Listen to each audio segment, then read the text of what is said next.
नमस्कार, आप देख रहे हैं पीएसएन मीडिया। मैं प्रमोद कुमार सक्सेना। बिहार की राजधानी पटना के जिला मुख्यालय के करीब 12 किलोमीटर दूर है ब्रह्मपुर गांव। इस गांव में ओबीसी जातियों कुशवाहा यादव की बड़ी आबादी है। यहाँ की आबादी में अति पिछड़े वर्ग व दलित जातियों के लोग भी शामिल हैं। हालांकि इनकी हिस्सेदारी बहुत कम है। इसी गांव के हैं दीनानाथ क्रांति। ये कुशवाहा ओबीसी जाति के हैं। गांव में इन्हें ये सब इनके नाम से सब लोग जानते हैं। कुछ एक लोग तो इन्हें नेताजी भी मानते हैं। दरअसल दीनानाथ क्रांति वर्ष 1980 में ही राजनीति में सक्रिय हैं। ये भूतपूर्व केंद्रीय मंत्री रामविलास पासवान के करीबी सहयोगियों में से एक रहे हैं। इतने करीबी कि इनकी शादी, जो कि गैर ब्राह्मणवादी तरीके से हुई थी, में रामविलास पासवान न सिर्फ शरीक हुए बल्कि अभिभावक की भी भूमिका निभाई थी। पटना के गेट पब्लिक लाइब्रेरी परिसर में हुई इस आधुनिक शादी में कर्पूरी ठाकुर भी शामिल हुए थे। इनके अलावा उस समय के तमाम बड़े नेता जो समाजवादी थे और लोक दल के सदस्य थे भी शरीक हुए। उन दिनों याद करते हुए दीनानाथ क्रांति बताते हैं, तब रामविलास पासवान सांसद थे और दिल्ली में ही रह रहे थे, लेकिन उनकी कार्यशैली आम कार्यकर्ताओं जैसी थी।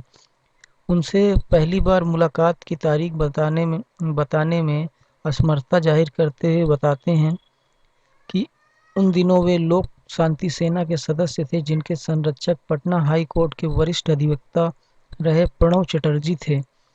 यह एक सामाजिक संगठन था जिसका मुख्य काम ग्रामीण इलाकों में खेतिहर मजदूरों की वाजिब मजदूरी दिलाना व बंधुआ मजदूरी तथा बेगारी प्रथा को समाप्त करना था।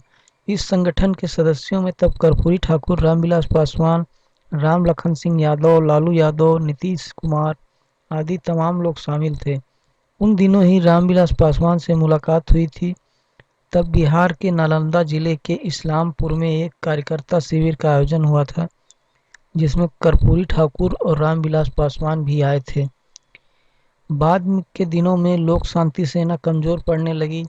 इस बीच रामविलास पासवान दलित आदिवासियों के लिए एक अलग से कार्यक्रमों का आयोजन भी कर रहे थे। इस क्रम में उन्होंने पटना के गांधी मैदान में दलित आदिवासी सम्मेलन का आयोजन किया था। इसमें दीनानाथ क्रांति और डॉक्टर सत्यानंद शर्मा की भी अहम भूमिका रही है। इस कारण दीनानाथ क्रांति रामविलास पासवान के बहुत करीबी हो गए।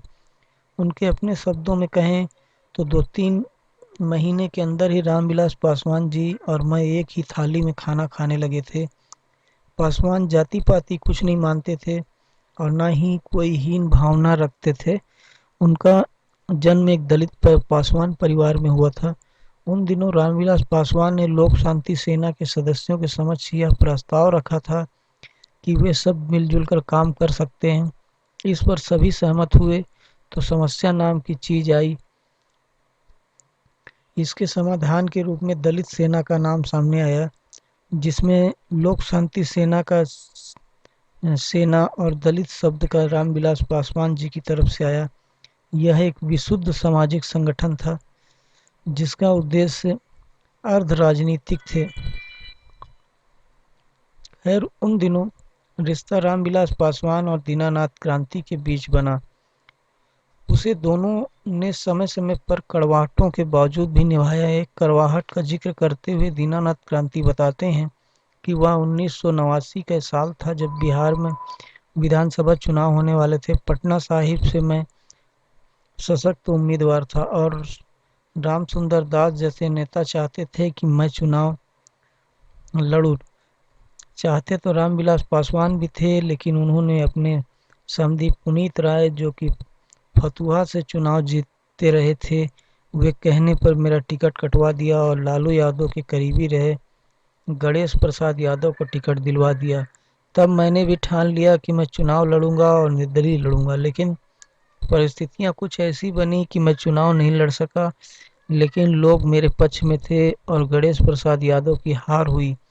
कुल मिला के यदि रामविलास पासवान चाहते तो मैं 1989 में चुनाव लड़ता और जीत जाता, लेकिन उन्होंने मुझसे अधिक अपने समधी को प्राथमिकता दी, जो इस कारण सशंकित थे कि पटना साहिब से मुझे टिकट दिया गया तो पड़ोस के विधानसभा क्षेत्र फतुहा के यादव उनको वोट नहीं देंगे।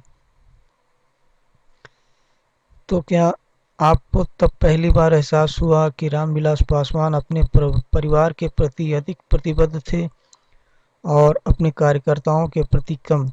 यह पूछने पर दीननाथ क्रांति स्वीकार करते हुए यह बताते हैं कि ऐसा होना कोई बड़ी बात नहीं है। बिहार में जिस तरीके से राजनीति होती रही है, कुछ एक नेताओं जैसे कि कर्पूरी ठाकुर आदि को छोड़ दें तो लगभग सभी यही करते हैं। रामविलास पासवान में भी यह ऐप था। उन्होंने अपने परिजनों को प्राथमिकता दी, लेकिन इसके बावजूद वे अपने कार्यकर्ताओं को पूरा सम्मान करते थे, हर विषय पर सीधी बात करते थे। यही उनकी खासियत थी। रामविलास पासवान का अपने परिजनों के साथ कैसा रवैया रहता था उन दिनों?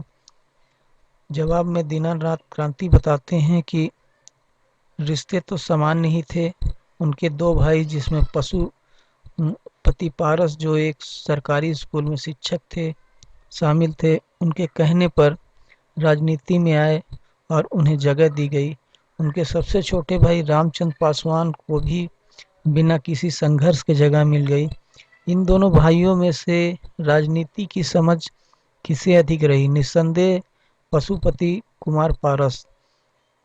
दीनानाथ क्रांति के मुताबिक वे पशुपति पारस ही थे जिन्होंने रामविलास पासवान का हर हुक्म बिहार में बजाया। उन्होंने जो कहा उसे पूरा किया, यहाँ तक कि लोग उन्हें बिहार में रामविलास पासवान की प्रतिमूर्ति मानते थे। चूंकि रामविलास पासवान दिल्ली में रहते थे तो आम लोगों के लिए पशुपति पारस ही थे जो उनसे मिलते थे, उनका काम करते थे और करवाते थे। डेमोक्रेसी में इस बात का महत्व अधिक होता है कि कोई नेता अपने लोगों से कैसे मिलता है। रामविलास पासवान यह बात जानते थे। हालांकि वे कभी बिहार आते लोगों से सीधे बात करते थे, लेकिन तब भी पशुपति पारस का महत्व कम नहीं होता था। लोजपा में इन दिनों विवाद चल रहा है, इसके पीछे कारण क्या है? क्या इसके पीछे केवल राजनीति है या फिर कुछ और? इन सवालों के जवाब में दीनानाथ क्रांति बताते हैं कि यह राजनीति से अधिक पारिवारिक लड़ाई है। इसका राजनीति से कोई खास लेना देना नहीं है। हालांकि यह बात सही है कि ताज़ा घटनाक्रम में चिराग पासवान बर्बाद हो चुके हैं। उन्हें यह समझ में आ गया होगा कि एसी कमरे में बैठकर सोशल मीडिया के सहारे राजनीति नहीं की जा सकती है। इसके लिए लोगों के बीच जाना, उनकी बातों को सुनना जरूरी होता है। लेकिन लोजपा में कभी भी आंतरिक लोकतंत्र रहा ही नहीं।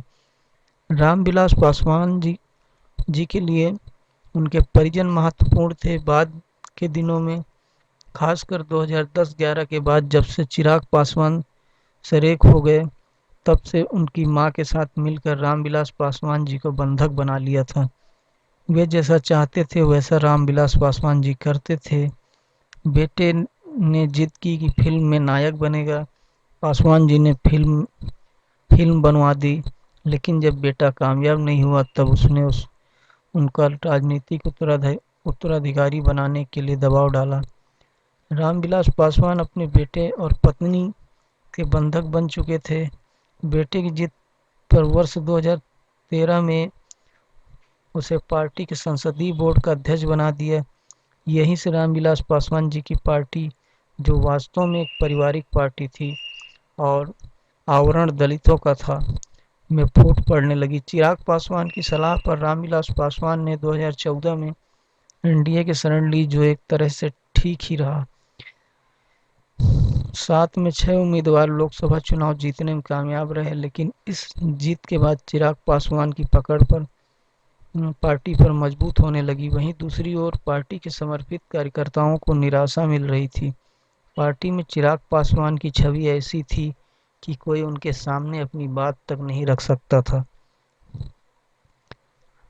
अपने साथ एक ऐसी घटना का जिक्र करते हुए दीनानाथ क्रांति ने बताया कि वर्ष 2015 में परबत्ता विधानसभा उपचुनाव के समय उनका चिराग पासवान से झगड़ा हो गया।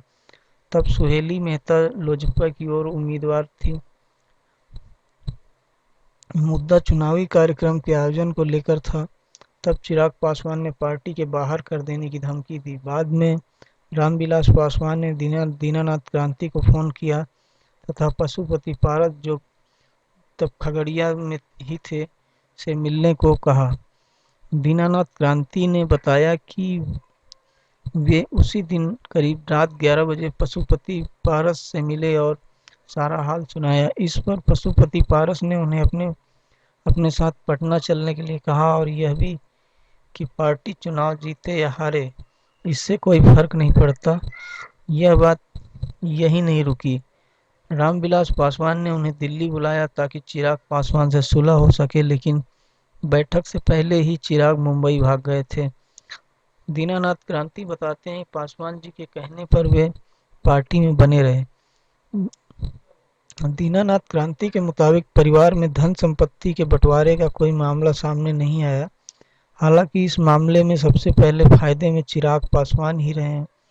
खगड़िया के अलौली, जो कि पासवान जी का पैतृक इलाका है, वहाँ 50-60 बीघा जमीन है, जो उन्होंने पहले ही अपनी पहली पत्नी राजकुमारी देवी के नाम कर दी थी। इसके अलावा पटना में अचल संपत्तियां हैं, वहाँ रामविलास पासवान जी के नाम पर है, उस पर अब चिराग पासवान का कब्जा है। वहीं दिल्ली व देश के कुछ अन्य शहरों में भी अचल संपत्तियां हैं, जिनके मालिक निश्चित तौर पर चिराग ही होंगे। इसके अलावा 2 पेट्रोल पंप भी हैं दिल्ली में, जिसके मालिक ही भी वही होंगे। साथ ही 7 कंपनियां भी हैं, उनके नाम से। रामविलास पासवान के भाइयों ने भी धन संपत्ति अर्जित की है, लेकिन निश्चित तौर पर उतनी नहीं जितनी कि रामविलास पासवान के पास थी। चूंकि रामविलास पासवान के जीते जी उनके भाइयों ने कोई विरोध नहीं किया, तो अब उनके जाने के बाद यह ठीक तो नहीं कहा जा सकता कि पारिवारिक लड़ाई के केंद्र में धन संपत्ति है या नहीं। कुछ होगा भी तो बाहरी तौर पर कोई बात अभी तक सामने नहीं आई।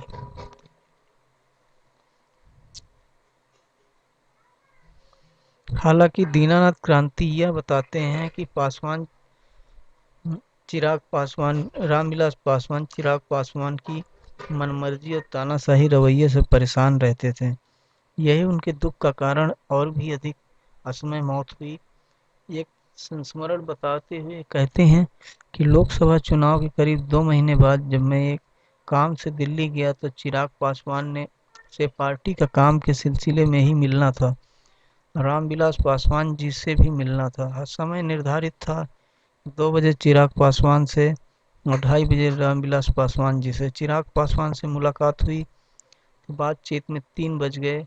मैंने उनसे कहा कि मुझे बड़े साहब से मिलने जाना है। इस पर उन्होंने कहा कि पापा घर पर ही हैं और आराम कर रहे हैं, मैं उनसे कह दूंगा कि आपसे मुलाकात हो गई।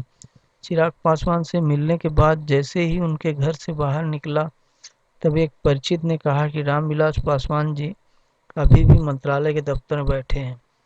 मुझे वहां पहुंचने में करीब आधा घंटा लग गया। वहां रामविलास पासवान लिफ्ट में सवार हो चुके थे और नीचे आया तो उन्होंने कहा, मैं आपका 1 घंटे से इंतजार कर रहा था। मैंने यह बात छिपाते हुए कि चिराग जी ने यह कहा कि आप घर पर हैं और आराम कर रहे हैं, कहा कि हाँ, बात हो गई है। फिर उन्होंने जोर देकर पूछा कि कोई और बात हो तो बताएं। इस पर मैंने उन्हें कहा कि ऐसी कोई बात नहीं है। इसके बाद वे गाड़ी पर बैठ गए। गाड़ी के गेट पे बाहर निकलने से पहले उन्होंने दोबारा मुझे बुलवाया और पूछा, आपकी मुलाकात चिराग से अच्छी हुई ना? मैंने कहा हाँ। तब जाकर वे गए। यह मेरी उनसे आखिरी मुलाकात थी। इस मुलाकात के बाद मेरे और चिराग पासवान के बीच तल्खी बढ़ती गई। मैंने रामविलास पासवान जी के निधन के बाद जनता दल यूनाइटेड की सदस्यता ले ली। मेरे पास चिराग ने कोई विकल्प नहीं छोड़ा। पार्टी छोड़ने के पहले मैं पार्टी के गठन के समय से ही प्रदेश का महासचिव था। दीनानाथ क्रांति के अनुसार रामविलास पासवान के पिता जामुन पासवान कबीरपंथी थे। उनके छोटे भाई रामचंद्र पासवान ने कबीर पंथ की दीक्षा ली थी, लेकिन बाद में उन्होंने कबीर पंथ छोड़ दिया था। जबकि रामविलास पासवान नास्तिक इंसान थे, हिंदू धर्म में उनको यकीन नहीं था। उन्होंने कभी भी किसी परिजन के मरने पर मुंडन नहीं करवाया, लेकिन उसके मरने पर उनकी अंत्येष्टि में उनके बेटे चिराग पासवान, पत्नी रीना शर्मा की मर्जी से वैदिक रीति से के हिसाब से हुई। यहाँ तक कि कार्यकर्ताओं को उनका चेहरा तक देखने नहीं दिया गया। यदि सब कुछ सही रहता तो रामविलास पासवान की अंत्येष्टि में ब्राह्मण शामिल नहीं होता। बहरहाल लोक जनशक्ति पार्टी, जो कि पहले एक परिवार की पार्टी थी जिसे बिहार के पासवान जाति का समर्थन हासिल था, अब अपने खात्मे की ओर है। इस संबंध में दीनानाथ क्रांति बताते हैं कि भले ही दलितों के लिए रामविलास पासवान ने आवाज उठाई, लेकिन दलित उनकी प्राथमिकता में कभी नहीं रहे। यहाँ तक कि बिहार में दलितों पर होने वाले अत्याचारों के मामले में भी वो खामोश रहते थे। यह उनकी राजनीति का हिस्सा था। वे ऊंची जातियों से बैर भाव नहीं रखते थे, वहीं ऊंची जातियों के लोगों को भी उनसे कोई दुश्मनी नहीं थी। कई मामले में आरोपी रहे पूर्व सांसद सूरजभान सिंह को पशुपति कुमार पारस गुट द्वारा कार्यकारी अध्यक्ष बनाए जाने के संबंध में पूछने पर दीनानाथ क्रांति बताते हैं कि सवर्णों को भी सब रामविलास पासवान जी से कोई परेशानी नहीं थी। सूरजभान सिंह तो पार्टी के लिए जान जान लगा देने वाले रहे हैं।